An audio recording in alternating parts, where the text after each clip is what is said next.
سورہ نحل، سورت کا نمبر 16۔ اس کے 8 رکوع پچھلے ہفتے مکمل ہوئے تھے۔ آج انشاءاللہ اس کا 9واں رکوع ہمارے پیش نظر ہے۔ بہت ہی اہم آیتوں پر مشتمل اور احکام پر مشتمل یہ رکوع، جس کے اندر دنیاوی اور اخروی دونوں قسم کے احکام کو بیان کیا گیا۔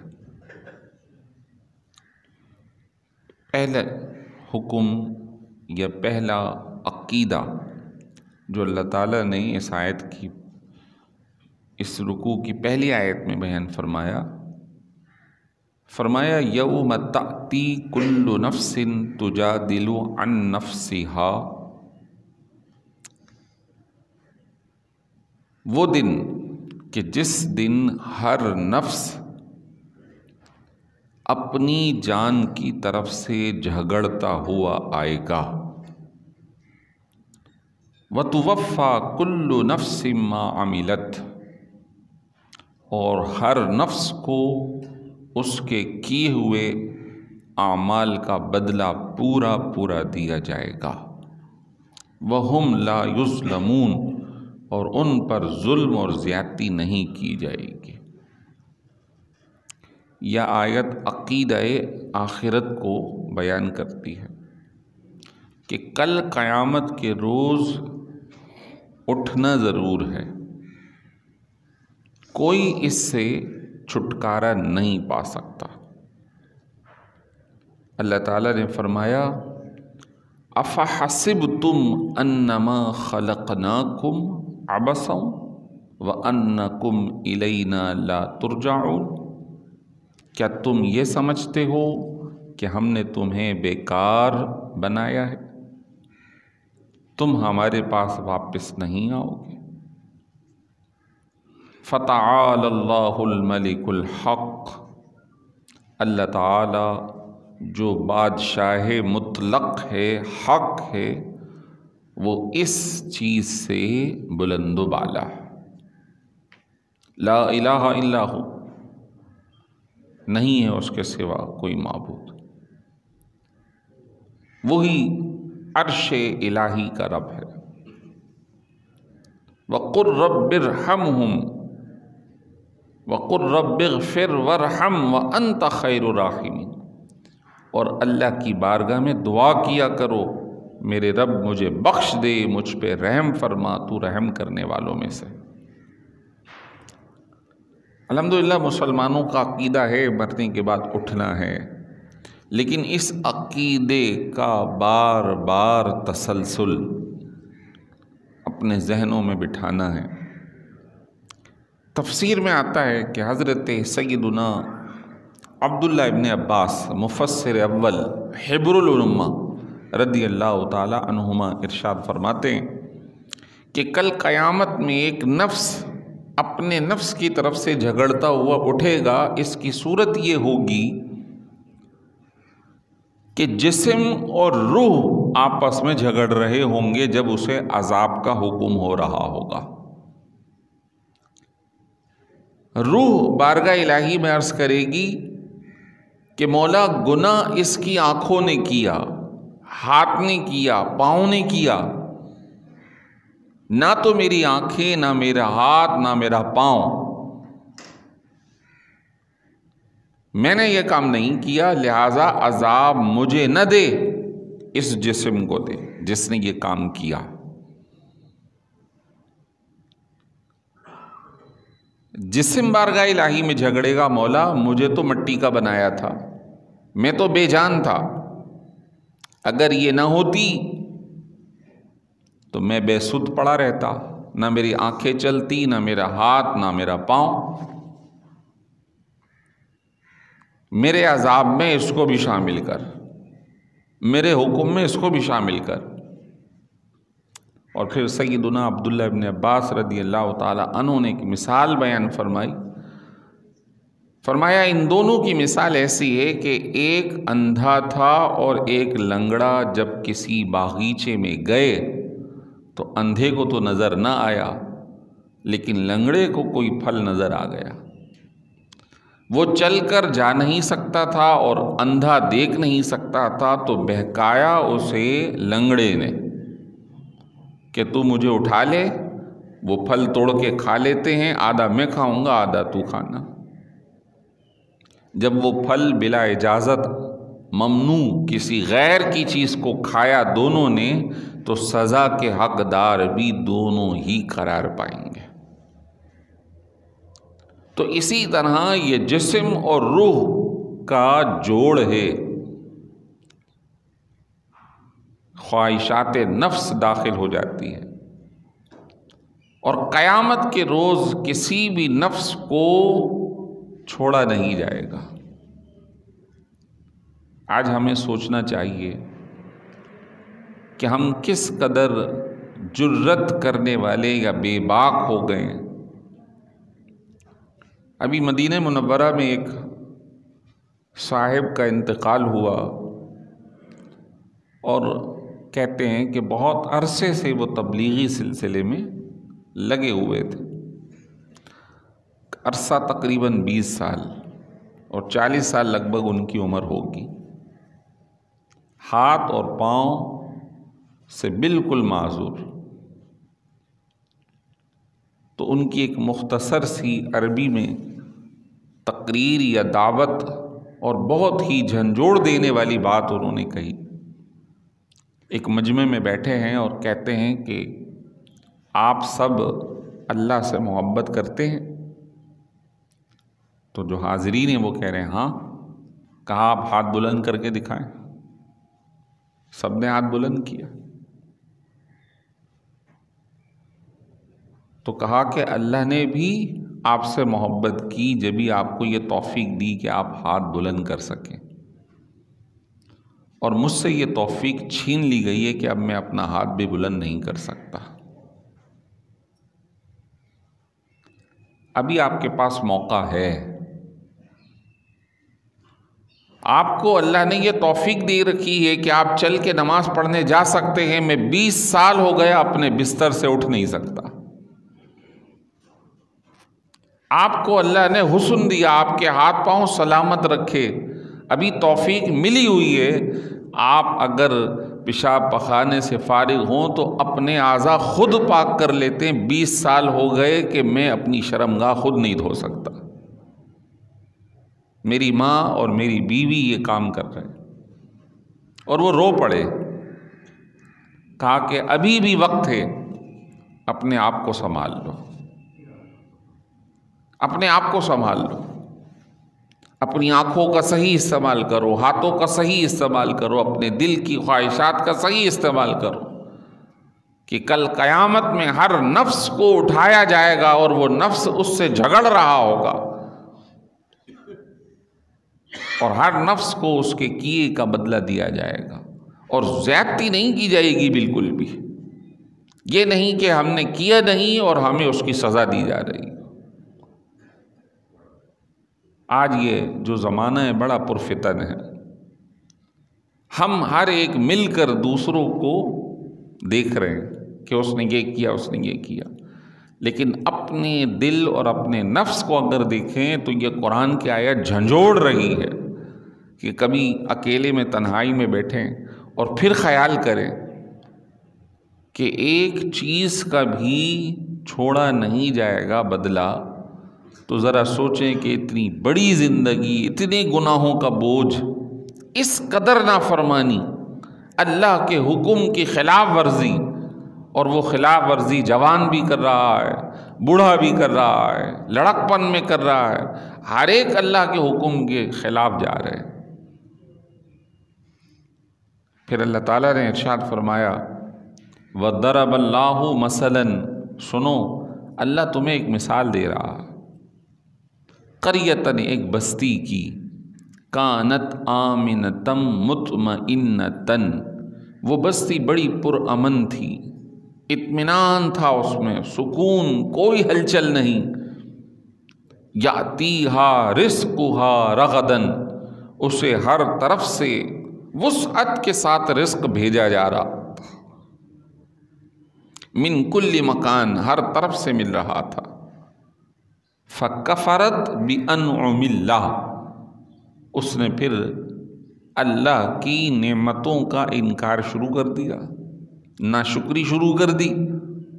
فَأَذَاقَهَا اللَّهُ لِبَاسَ الْجُوعِ وَالْخَوْفِ، تو اللہ نے اس بستی پر بھوک کو مسلط کر دیا، خوف کو مسلط کر دیا، بما کانوا یصنعون، اور سبب وہ تھا جو وہ اعمال کر رہے تھے۔ آپ بستی کو چھوڑ دیں، یہ بستی تو مثال ہے، اپنے نفس کو ہمیں غور پہ رکھنا چاہیے کہ اس نفس کو اللہ نے اطمینان دے رکھا ہے، سکون دیا ہوا ہے، صحت و سلامتی دے رکھی ہے، اس کے لیے رزق چاروں طرف سے بھیجا جا رہا ہے، اس کے لیے کاروبار بھی ہے، اس کے لیے تجارت بھی ہے، سب کچھ مل رہا ہے، لیکن آخر میں آ کے اللہ کی نعمتوں کی ناقدری کر رہا ہے، گناہوں میں پڑا ہے، اللہ کی نافرمانی میں پڑا ہے، جتنا بزنس ہو رہا ہے، جتنا مال آ رہا ہے، اتنا وہ بگڑ رہا ہے، اتنی ہی اس کی زیادتی بڑھ رہی ہے۔ تو پھر جس طرح اس بستی پر اللہ نے بھوک کو مسلط کر دیا، تو اس بندے بشر کو بھی اللہ بھوک میں مبتلا کر دے گا۔ جس طرح اس بستی کو تنگی میں مبتلا کر دیا، خوف میں مبتلا کر دیا، اس بندے کو بھی مسلط کر دے گا۔ حدیث مبارک میں آتا ہے اور تفسیر میں آتا ہے، حضرت عبداللہ ابن عباس رضی اللہ تعالی عنہ کی تفسیر کے مطابق فرما رہے ہیں کہ اس بستی سے مراد مکے کے لوگ تھے، کہ یہ وہ بستی تھی بظاہر ریگستان میں موجود ہے، لیکن اللہ نے دنیا کے چاروں طرف سے قافلوں کو وہاں بھیج کر، تجارت وہاں کروا کر، جو دوسرے علاقوں میں سامان تجارت نہ ہو، اللہ نے مکے کے اندر بھیجوا دیا تھا۔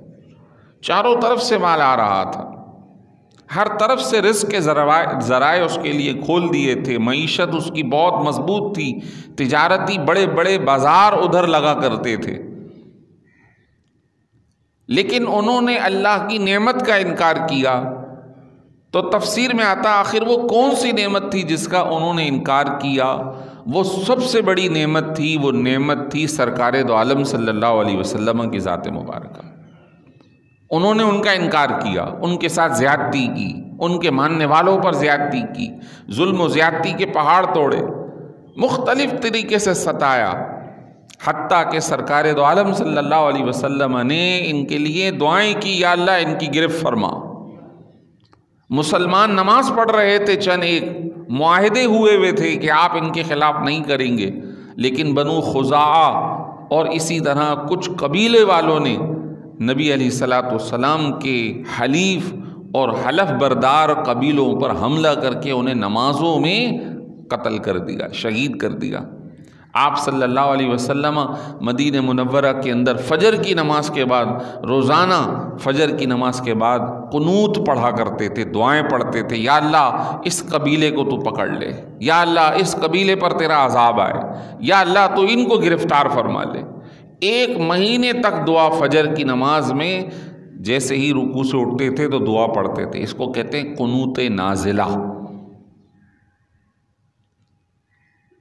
آپ علیہ السلام کی دعائیں ایسی قبول ہوئیں کہ مکے کے لوگ قحط میں مبتلا ہو گئے، دانے دانے کو ترس رہے تھے، حتیٰ کہ کہتے ہیں گھاس کھا کے گزارا کرتے تھے، کوئی چمڑا سوکھا کہیں پڑا ہوا مل جاتا تھا اس کو بھی ابال کے کھاتے تھے۔ آپ ذرا اس کیفیت کو دیکھیں اور پھر اپنی ذات کو دیکھیں کہ اللہ نے ہمیں گوشت فراہم کر رکھا ہے۔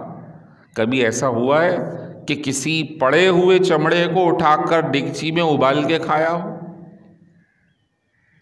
آج دور دراز افریقی علاقوں کے اندر چلے جائیے، جب ابھی اس جدید زمانے کے اندر بھی اس طرح کی ویڈیوز آتی ہیں کہ وہاں کھانے پینے کے لیے مسائل ہیں، جو پرانے جوتے ہوتے ہیں بازار سے وہ خرید کر اس کو کاٹ کر ڈگچیوں میں ابال کے وہ چمڑا لوگ کھا رہے ہوتے ہیں، چوہے پکڑ پکڑ کے کھا رہے ہوتے ہیں کہ ان کے کھانے کو کچھ نہیں ہے۔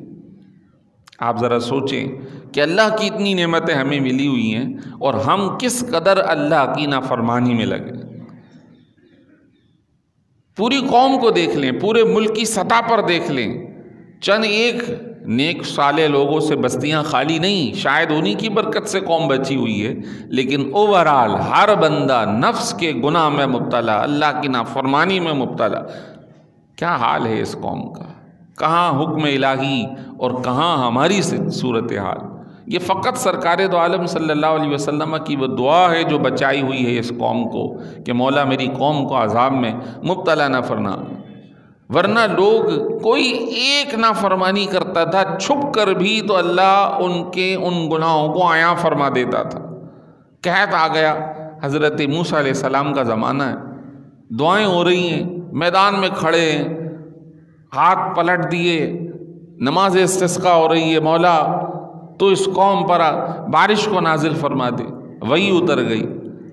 آپ کی اس جماعت کی دعا قبول نہیں ہوگی کیونکہ اس کے اندر ایک بندہ ایسا ہے جو خیانت کا مرتکب ہوا ہے، دعا قبول نہیں کی جائے گی۔ بھرے مجمع میں حضرت موسیٰ علیہ السلام کو وحی ہوتی ہے، حضرت موسیٰ علیہ السلام کہتے ہیں دعا قبول نہیں ہوگی، وہ بندہ کون ہے؟ وہ کھڑا ہو جائے۔ تو پتہ چلا کہ مال غنیمت میں سے اس نے کچھ سامان بلا اجازت اٹھا لیا تھا۔ ایک تو بھرے مجمع میں اس کی بے عزتی ہوئی، اور حتیٰ کہ اس قوم پر عذاب قحط کا ہے، دعا قبول نہیں ہو رہی۔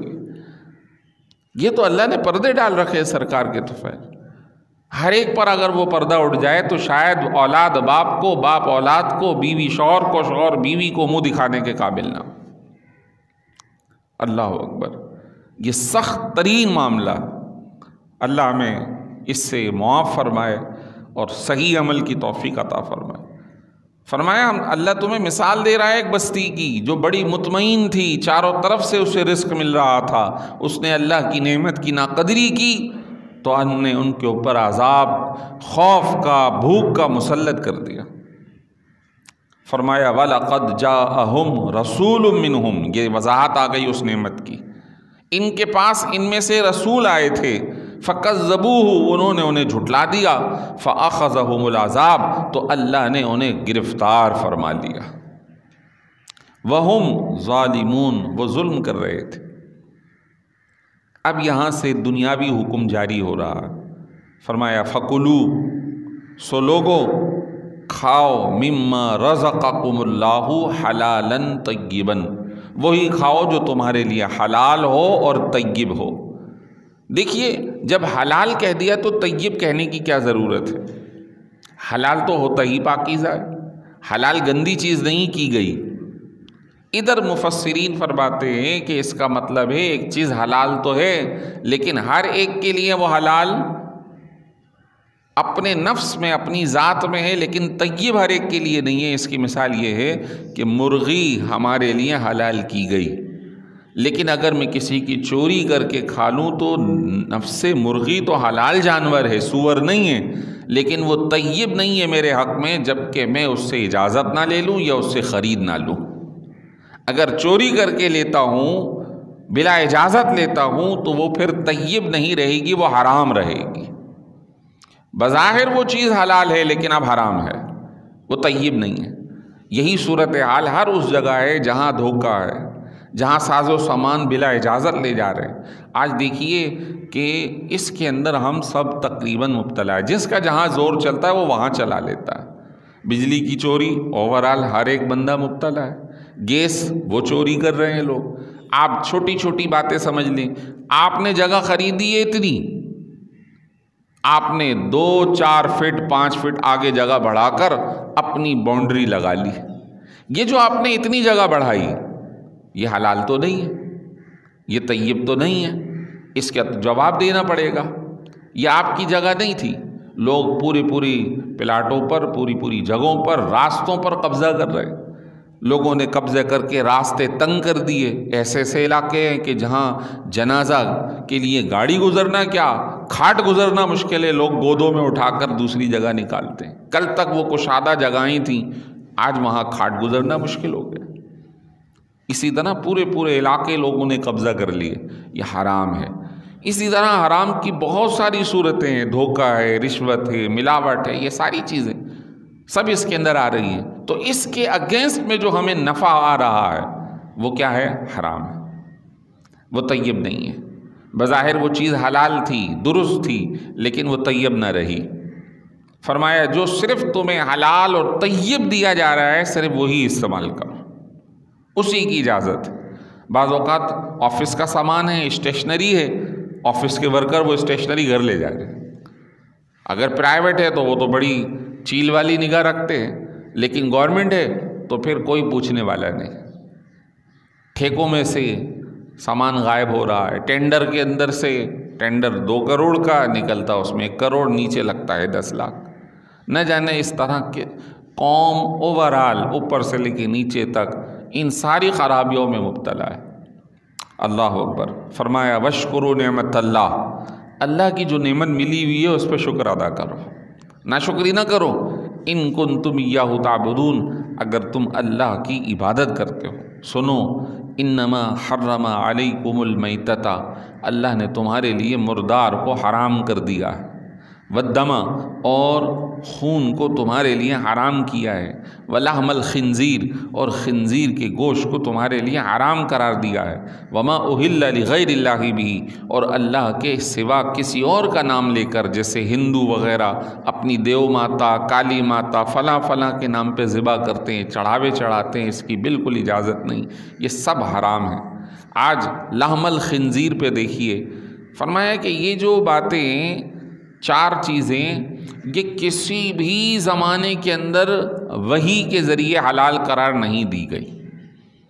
حضرت آدم سے لے کے حضرت عیسیٰ تک اور ہماری امت کے اندر بھی کبھی بھی سور، خون، مردار اور غیر اللہ حلال نہیں قرار دیا گیا۔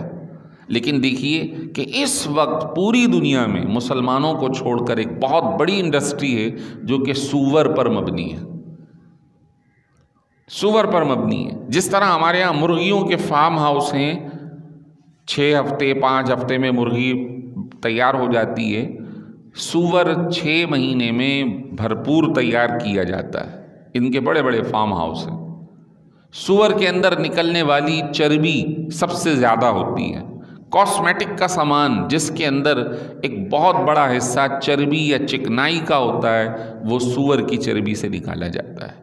ایک بہت بڑا حصہ جو ان علاقوں کے اندر سے چیزیں آتی ہیں، جس کے اندر چاکلیٹ بھی ہو سکتی ہے، جس کے اندر آپ کے ویفرز بھی ہو سکتے ہیں، جس کے اندر آپ کے یہ جو آپ کہہ لیجئے کہ چپس وغیرہ کھاتے ہیں، جس تیل میں وہ فرائی ہو رہا ہے، وہ تیل جہاں سے برآمد ہو رہا ہے وہ سور کا ہے۔ بہت بڑی مقدار ہے۔ ایک حلال انڈسٹری پوری جب اب وجود میں آئی ہے، نئی زمانے میں انگریڈینٹس کے اوپر جب ریسرچ ہو رہی ہے تو کانوں کو ہاتھ لگاتے ہیں کہ یہ اتنا برا حال ہے کہ بظاہر ہم سور نہیں کھا رہے، لیکن سور کے اجزاء ہماری اشیاء میں داخل ہو گئے۔ آج ہم بڑے شوق سے کہتے ہیں یار وہ امریکی چاکلیٹ دے دو، فلاں کی چاکلیٹ دے دو، تو باہر ممالک کی چیزوں سے پرہیز کرنا چاہیے۔ بظاہر اس کے اندر لکھا ہوا بھی ہوتا ہے، جیسے چائنیز ہے، جیپنیز ہے، ان زبانوں میں وہ ہمیں معلوم ہی نہیں کہ اس کے اندر کیا انگریڈینٹس لکھے ہوئے ہیں، اور ضروری نہیں کہ جو انہوں نے لکھا ہے وہی ہو بھی سکتا ہے نہیں۔ تو بہرحال اب کس پر اعتماد کرے؟ ہمارے اپنے بھی تو بکرا نام دیکھ کر گدھے کا گوشت، کتوں کا گوشت کھلا دیتے ہیں۔ تو جتنا ہو سکے احتیاط ان چیزوں میں کرنا ضروری ہے۔ اپنے سامنے ذبح کروائیں، اپنے سامنے زندہ مرغی ذبح کروا کے گوشت لیں۔ بسا اوقات ہمارے ایسے لا علم لوگ ہیں جو منہ میں گٹکے بھرے ہوئے ہیں اور مرغی پہ چھری پھیرتے چلے جا رہے ہیں۔ اللہ اکبر کہاں گیا؟ وہ جانور کب حلال ہوگا؟ کون دیکھنے جا رہا ہے کہ پیچھے کیسا گوشت ذبح کیا جا رہا ہے؟ ہم بطور مسلم قوم ہمارے یہاں اس چیز کا لحاظ پاس نہیں ہے، جبکہ ہونا چاہیے۔ آج ہم لاابالی ہیں، ہر معاملے میں بزنس کر رہے ہیں، اس کی کوئی شرعی معلومات نہیں لے رہے، چیزیں خرید رہے ہیں، اس کی کوئی شرعی معلومات نہیں لے رہے، جبکہ وہ زمانہ جو اسلامی ہے، جو ہمارے بزرگوں کا ہے، تو سیدنا عمر فاروق تو بازار سے اس بندے کو اٹھا دیا کرتے تھے جسے مسائل تجارت معلوم نہ ہو، جسے دین کی معلومات نہ ہو۔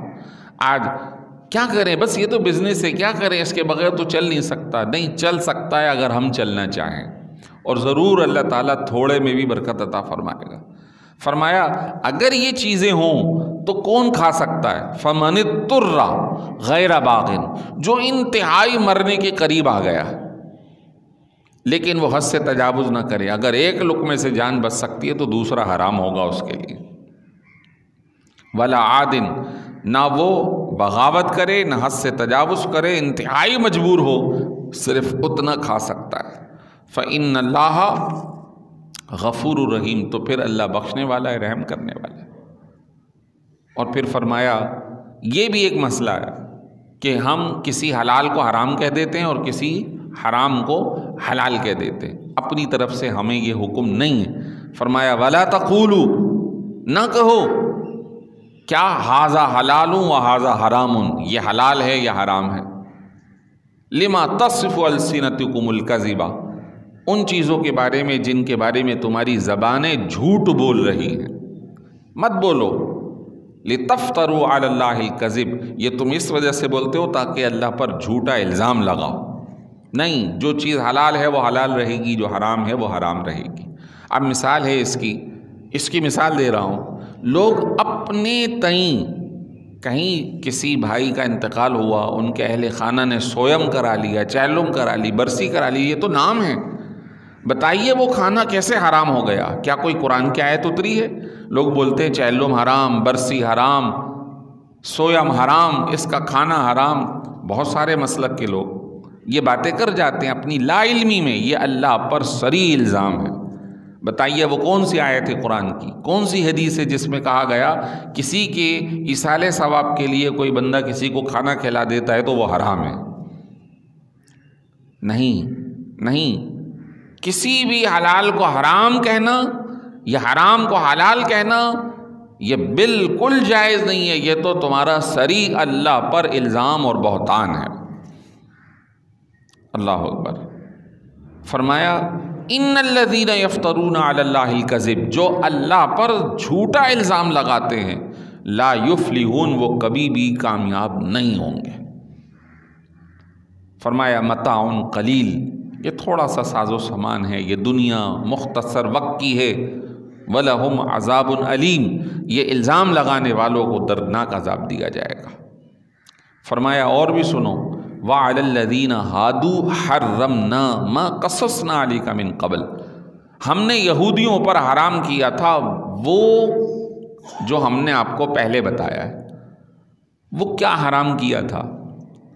یہ 8ویں پارے کی آیتوں کے اندر ہے. یہودیوں پہ کچھ ایکسٹرا چیزیں حرام کی گئی تھی، اور وہ یہ تھی کہ ان پر چکنائی یا چربی حرام تھی. ان پر ہفتے والے دن مچھلی کا استعمال حرام تھا، لیکن انہوں نے پھر ہیلے بہانے شروع کر دیے. انہوں نے کہا چربی حرام ہے نا، تو انہوں نے اس کو کڑھاؤ میں ڈال کے اس کا تیل بنا لیا. انہوں نے کہا بھائی ہفتے کو مچھلی حرام ہے، ہفتے کو نالی بنائی، مچھلیاں آنے دی، اور اتوار کو جا کے اپنے تالاب سے پکڑ لی. تو کسی حرام کو حلال کرنے کا ہیلا بھی درست نہیں ہے. ہیلا شرعی ایک الگ چیز ہے، اور ایک حرام کو حلال کرنے کا ہیلا الگ چیز ہے. اب اس کی مثال دیتا ہوں.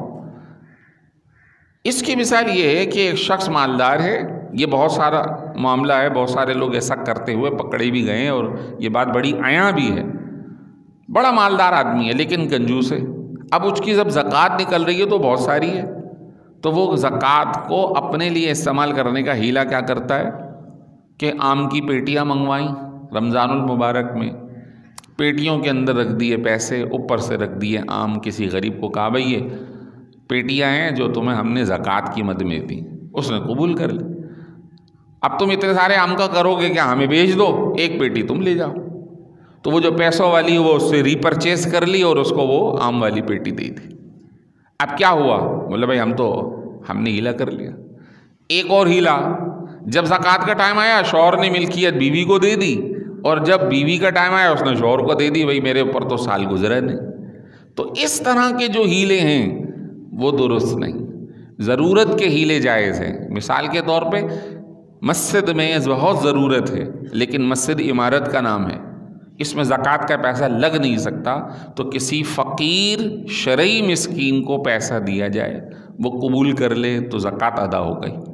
پھر وہ اپنی مرضی سے مسجد کی تعمیرات کروا دے، مدرسے کے اندر لگوا دے، کنواں کھدوا دے، تو پھر چاہے پانی پینے والا مستحق ہو یا غیر مستحق ہو، دینے والے کی زکوٰۃ بھی ادا ہو جائے گی اور رفاہ عامہ کا کام بھی ہو جائے گا۔ تو دو الگ الگ باتیں۔ فرمایا وما ظلمناہم، ہم نے یہودیوں پہ ظلم نہیں کیا تھا، ولکن کانوا انفسہم یظلمون، وہ اپنے آپ پہ خود ظلم کرتے تھے۔ آخری آیت اور یہ سبق مکمل ہوا۔ فرمایا ثم ان ربک، پھر سنو بے شک تمہارا رب، للذین عملوا السوء بجہالۃ، وہ لوگ جو اپنے آپ پر ظلم کرتے ہیں لا علمی اور جہالت میں، ثم تابوا من بعد ذلک، اور پھر اس کے بعد توبہ کر لیتے ہیں، تو سنو بے شک تمہارا رب، بے شک تمہارا رب، 2 مرتبہ یہ لفظ آیا ہے۔ توبہ کر لیتے ہیں وَأَصْلَحُوا، اپنی اصلاح کرتے ہیں، تو سنو بے شک تمہارا رب، بے شک تمہارا رب، 2 مرتبہ یہ لفظ آیا ہے۔ من بعدها لغفور الرحیم، اگر وہ توبہ کر لیتے ہیں، اپنی اصلاح کر لیتے ہیں، تو بے شک تمہارا رب انہیں بخش دے گا۔ اللہ تعالی ہمیں اپنی نعمت بخشش عطا فرمائے۔ وآخر دعوانا الحمدللہ رب العالمین۔